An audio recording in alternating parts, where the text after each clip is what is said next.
आसाम का सवाल है।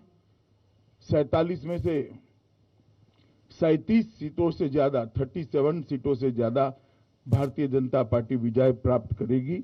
इसके साफ संकेत भारतीय जनता पार्टी की चुनावी मशीनरी से हमें मिले हैं और मैं मानता हूं कि दोनों राज्यों ने एक सकारात्मक मतदान किया है। असम के अंदर आतंकवाद मुक्त असम, आंदोलन मुक्त असम, विकास के रास्ते पर चल पड़ा हुआ असम, रोजगारी के रास्ते पर चल पड़ा हुआ असम, इसके पक्ष में साफ मैंडेट दिखाई पड़ता है। और असम के अंदर इसके साथ साथ बाढ़ मुक्त असम के भारतीय जनता पार्टी के वादे को भी बहुत बड़ा समर्थन मिला है। प्रधानमंत्री मोदी जी के नेतृत्व में असम के अंदर जो विकास हुआ है, वहां की हमारी सरकार, हमारे मुख्यमंत्री श्री सर्बानंद सोनोवाल और हेमंत बिस्वा शर्मा की जोड़ी ने जिस प्रकार से अभूतपूर्व विकास असम के अंदर किया है, इसको बड़ा जन समर्थन मिलता हुआ दिखाई पड़ता है।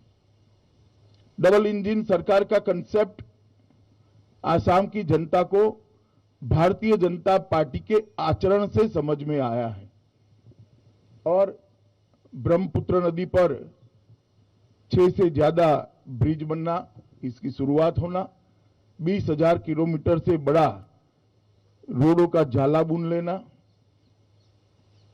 काजीरंगा के जंगलों की जमीन घुसपैठियों से मुक्त कराना, श्रीमंत शंकरदेव और माधवदेव के सत्र की जमीन को घुसपैठियों से मुक्त कराना, ढेर सारे विकास के काम जिसका एक सकारात्मक झुकाव भारतीय जनता पार्टी के प्रति स्पष्ट नजर आता है और हमारे गठबंधन की 37 सीटें से कम नहीं होगी, इसका मुझे पूरा विश्वास है। दूसरी ओर बंगाल के अंदर जिस प्रकार का तुष्टीकरण का माहौल था, जिस प्रकार से बेरोक टोक घुसपैठियों का घुसना चालू रहा, जिस प्रकार से पूरा बंगाल जन कल्याण के पैसे सरकारी मशीनरी और सत्ताधारी पार्टी मिलकर हड़प करते रहे, भ्रष्टाचार की भेंट चढ़ गए, जिस प्रकार से अम्फान का रिलीफ रिहेबिलिटेशन हो या कोरोना के खिलाफ लड़ाई हो, जिस प्रकार से अव्यवस्था और अफरा तफरी देखी गई और औद्योगिक विकास, महिला सुरक्षा, ये सब में घोर निराशा और हताशा बंगाल की जनता को प्राप्त हुई है। 27 साल के कम्युनिस्टों के शासन के बाद उनको एक आशा थी कि दीदी एक नई शुरुआत लेकर आएगी, मगर दल का चिन्ह बदल गया, दल का नाम बदल गया, बंगाल वही का वही रहा और गिरावट आई।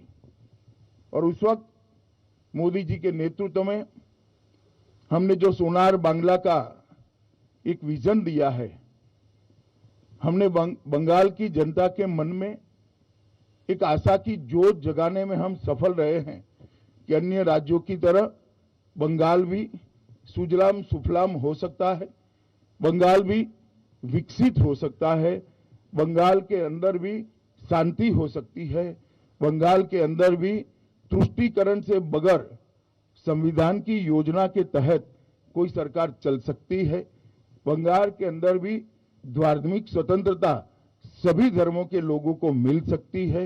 ये सारे मुद्दों को बंगाल की जनता ने मोदी जी के प्रति अथाह प्रेम और अमिट आशा के साथ स्वीकारा है।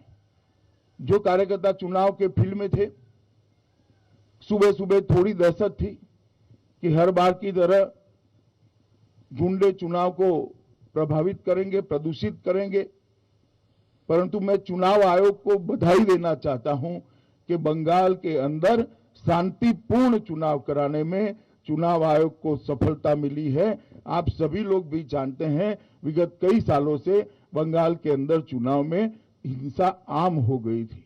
आप लोगों ने उसको कवर करना भी छोड़ दिया था, क्योंकि आप समझते थे वो तो होना ही है। कि पहला चुनाव सालों के बाद हो रहा है जहां एक भी व्यक्ति के मरे बगैर, एक भी बम फटे बगैर, एक भी गोली चले बगैर, एक भी बूथ में रीपोलिंग हुए बगैर बंगाल का चुनाव हो रहा है। मैं मानता हूं ये बहुत शुभ संकेत है। बंगाल की महिलाओं का भी मैं विशेष आभार प्रकट करना चाहता हूं, क्योंकि महिलाओं ने बढ़ चढ़कर भारतीय जनता पार्टी के पक्ष में मतदान किया है।